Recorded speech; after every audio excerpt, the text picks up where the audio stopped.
नमस्कार दोस्तों। आज इस वीडियो में हम एक ऐसे शब्द पर चर्चा करेंगे जिस पर अक्सर बहस होती है, लेकिन स्पष्ट समझ कम देखने को मिलती है। यह शब्द है हिंदू। आमतौर पर जब किसी से पूछा जाता है कि हिंदू कौन है, तो अलग अलग उत्तर मिलते हैं। कोई इसे पूजा पद्धति से जोड़ता है, कोई मंदिर जाने से, और कोई इसे केवल एक धर्म के रूप में देखता है।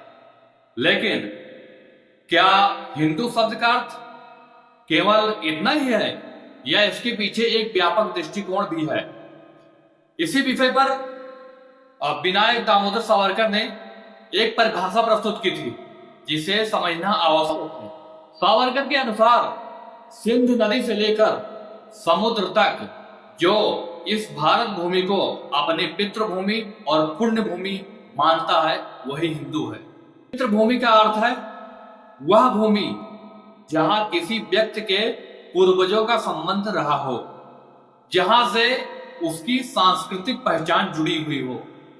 पुण्य भूमि का अर्थ है वह भूमि जिसे व्यक्ति केवल निवास स्थान न मानकर सम्मान और श्रद्धा के दृष्टिकोण से भी देखता हो।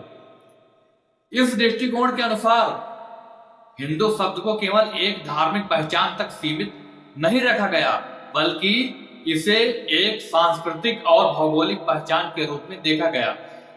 यहां यह स्पष्ट करना भी आवश्यक है कि यह विचार किसी एक व्यक्तिगत धर्म या आस्था को बदलने की बात नहीं करता, बल्कि यह इस बात पर बल देता है कि कोई व्यक्ति अपनी धार्मिक पहचान के साथ साथ इस भूमि से अपने संबंध और जुड़ाव को कैसे देखता है।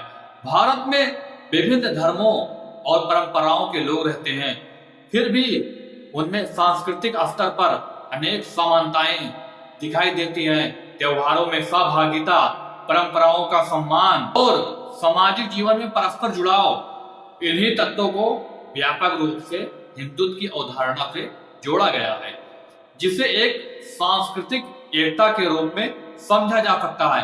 अंत में यह समझना आवश्यक है कि हिंदू शब्द का अर्थ केवल धार्मिक सीमाओं तक सीमित नहीं है, बल्कि इसे एक व्यापक सांस्कृतिक पहचान के रूप में भी देखा गया है। यह विषय विचार का है, विवाद का नहीं, और इसे समझने के लिए संतुलित दृष्टिकोण आवश्यक है।